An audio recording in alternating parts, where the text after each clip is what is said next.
Arnolfini.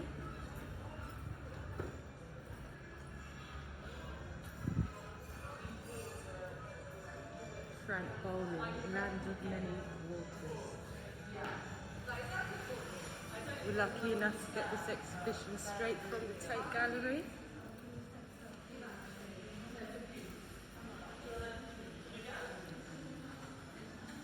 Land of Many Waters. At 87, pioneering abstract painter Frank Bowling's commitment to paint has not waned from his vast space of that painting to the dynamic energy of his Try to read it, I'll take photographs. I'm reading it through the camera and still deeply. This is my calms. This is my Chanel versions of the James Calms, you know, the exhibition. Oh yeah. Do you want to watch it still? Yes. Great. Yeah. Great. Yeah, but I hope you don't move the camera around quite as much as he does. He wants to slow down. Yeah, doesn't he just picks what he wants. And I guess you can. I suppose if you're watching on YouTube, you can actually watch it slower, can't you? Yeah, well, you but can then just... his voice would sound. Yeah. It might be quite good for going to sleep. I suppose it's non-touch. Yeah, you're not allowed to touch. So what's this, James? He's put it on canvas, but put it on wood. I think on canvas with maraflage. Yeah, so this is his wood from one canvas, and he stuck it on another canvas, didn't he? Oh, okay. Yeah. Because he moves them and flows it and pours it and manipulates it, so they have to be a sheet of material. And then when he's happy with it, he'll stick it down.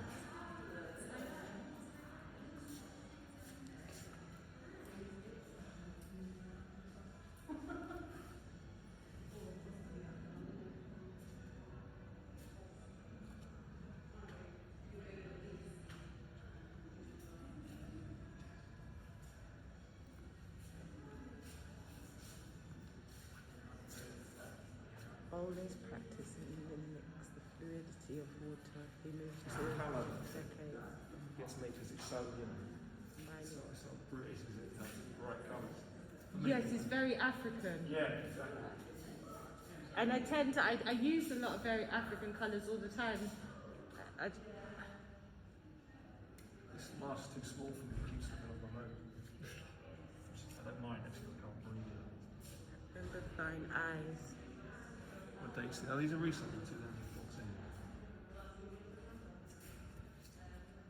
He's actually the pouring paintings in shape of one pour, isn't it? What I like about it is you get the sense that it's kind of, he's got all these like artifacts, all these assets, if you like, all these painterly collared elements that he keeps in the studio, and then he reworks them into painting. So he does his over a period of time. Like scraps, don't they, of something else that he's kind of reworked, and I might be wrong. They also look like great big snots, don't they, as well? Congealed. This looks like food. Yeah. But it's not, it's a glove. It's a child's glove. It's a glove, is that? Yeah. And that's a bit of cardboard around the edges.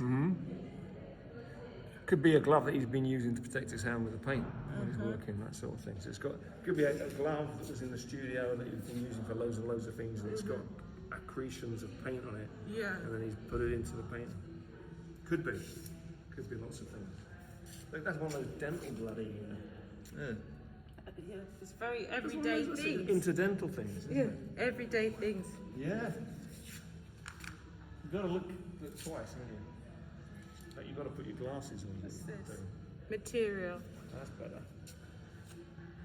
It's materials. Yeah. Is this giving you any ideas? Giving you any ideas? I hope it is. I have plenty of everyday things that I can put my paint in. And the I thing used is, to share a studio with Emma Caton. Yeah. I don't know if you know her, she's a Bristol artist. No. And she was in a room, I mean, she wasn't in seminars without being awful. She used to cast things in resin. And the first piece of work that I saw of hers was 12 blocks on the wall. And it was the sweepings from her floor, the kitchen. She was a mother, single mother like you. Yeah. The sweepings from her kitchen Yeah. that she'd taken and she cast into these resin blocks. Yeah. And Okay. it was throughout the year. I mean, It wasn't like she swept the floor more, but it was like every Yeah. month. So yeah, in a Christmas one there was glitter and needles, and it wasn't contrived, it was genuine. And Halloween, and then there was seasonal things like seeds and stuff for the summer. Yeah, and not much in maybe January, just dust. And then there was cereal or what. Yeah, really interesting. So you have to look at the minutiae of what was in it. But like this, actually. So she might be someone you might like to look at. She's still doing the same sort of thing. I'll have to put her name in my notes. Emma Caton. Because I'm very into the idea of spending time going over my paintings and creating it into something different by the time I end, but telling the story all the way through. And I always like to reuse things constantly. So even the undercanvas is a paint is fluorescent, salmon orange, we're not allowed to touch. Oh yeah, sorry. You know the rules. Yes. Of art. Now. You have to become very civilized. Yeah, I do indeed.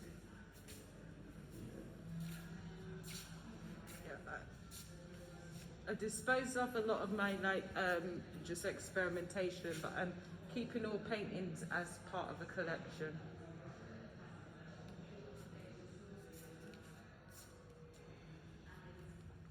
Marrow flowers, there's a word. Look, you want to check that one? Yeah, I've read that before. That's what I was supposed to do with mariflage. What is mariflage? Let's have a look. Because you've got camouflage, mariflage. So this must be mariflage, these lids. Possibly, yeah.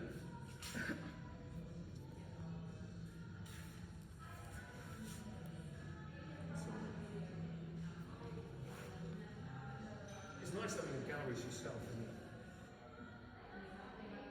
Well, did I tell you I started a little up business as well with the lovely Simone Macaroni. He's like a Mel Daisy talent. Right. Yeah, so I'm going to be I've got the furniture because I got already, and we're doing upcycling with them. So I've got a few people who are really good at what they do. I keep in mind me. I'm just going to put things in black bin liners and encrust them and stuff and show them little things like that, how to make things pretty, like what I do in my house. Mariflage is a technique for affixing a painted canvas to a wall using adhesive that hardens as it dries, such as plaster. So basically, that's the mariflage. And some of these canvases are going to be more than one panel. Okay. So basically, it's sticking shit. Yeah. Off the edge, you know? It's that obfuscation, isn't it? It's that dressing it up in the language of with art. the fancy words. Yeah. So independent people, 16 to 25 is what gave me my first accommodation. Are you 25 then? I didn't realise. Well, when I was 16, when I was 17, I moved in to independent housing with these people. So those are the people that I've contacted back as a 40-year-old and said, I'd like to put something back in voluntarily. As long as they cover costs like Simone's bus ticket and things like that, they're covering all the costs, and we volunteer our time, and we just have a group of 16 to 25-year-olds, whoever turns up, and show them how to pretty something up for their place, because that's so how Simone I live. is one of your he's coming on in on the TV. Has he got the same experience then? Was he homeless and stuff? Well, no, but he's very much likes doing lots of charity work. That's the first conversation he had. He was like, I don't know what I want to do. And all is that. he a mature student or is he a youngster? Yeah, he's a maturer. So he's still young, but he's a maturer. Yeah. He's Italian. Right. He's very worldly. You know, he speaks very frank. He says, my country is so racist. Like, he's just so straightforward. Like, do you know what I mean? Yeah, he so just you tells get it as on it is. with it. And we work. Yeah.